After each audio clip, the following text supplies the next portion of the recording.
570 হাত মোজা কি মোল্লার ভাবে বানাইছে? হ্যাঁ, এই যে বরকা হিজাব কই পাবি 570 সালে? 570 সালে তো মানুষের দোয়ার কাপড় ছিল, দাড়ি টুপি জুব্বা কুব্বা হাত মোজা পাও মোজা বরকা, এগিনা কোনদিন শরীয়ত নয়।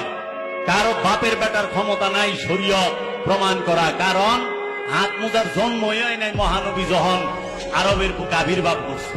570 হাত মোজা কি মোল্লার ভাবে বানাইছে? হ্যাঁ, এই যে বরকা হিজাব কই পাবি 570 সালে? 570 সালে তো মানুষের দোয়ার কাপড় ছিল। যারা কাপড় আবিষ্কার করছে গুগলে সার্চ দাও, বাইরে যেমন সারা পৃথিবীর মধ্যে সর্বপ্রথম কাপড় আবিষ্কার করে চীন। মুসলমানের শরীয়ত ঠিক রাখানের লেগে চীনের কাপড় আবিষ্কার। কিরে কই পাইলি কিনা?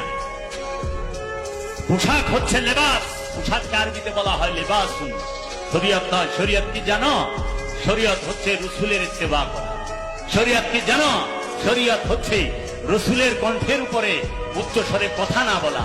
শরীয়ত হচ্ছে রসুলের ঘরে দস্তক না দেওয়া। শরীয়ত হচ্ছে রসুলকে সব সময় খাইতে লইতে উঠতে বসতে চলতে ফিরতে সব সময় অনুসরণ করা, অনুকরণ না। অনুসরণ করতে বলছে, আত্তাবিউনি আতি আল্লাহ আতি রাসূল, ইত্তেবা করতে বলছে, অনুসরণ করতে বলছে, আনুগত্য করতে বলছে।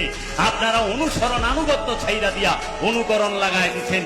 রাসূল সাল্লাল্লাহু আলাইহি ওয়াসাল্লাম তিনি দাড়ি রেখেছেন এক মুষ্ট, আমরা ওরা কথা রাখলেন। তিনি পাগড়ি মোবারক পরেছেন, আমরাও পরুম সাদা পাগড়ি, সাদা টুপি, সাদা জুব্বা, ফকফকা সাদা, আসলে পরে দাগটিও সাদা, ভিতরটা কালা কুচকুচা। আল্লাহর রসুলের লেবাস তো ধরা পারছেন, আল্লাহর রসুলের চরিত্র ধরতে পারছেন? আল্লাহর রসুল জীবনে আল্লাহর ইচ্ছা ছাড়া একটা কথা কয় না। মৌলভী সাহেব আপনি কার ইচ্ছা কথা কোন তো?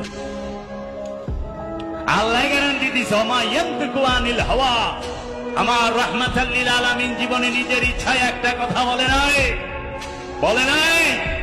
আল্লাহ যা বলাইছে ওই কথাই রাহমাতাল লিল আলামিন বলেছে।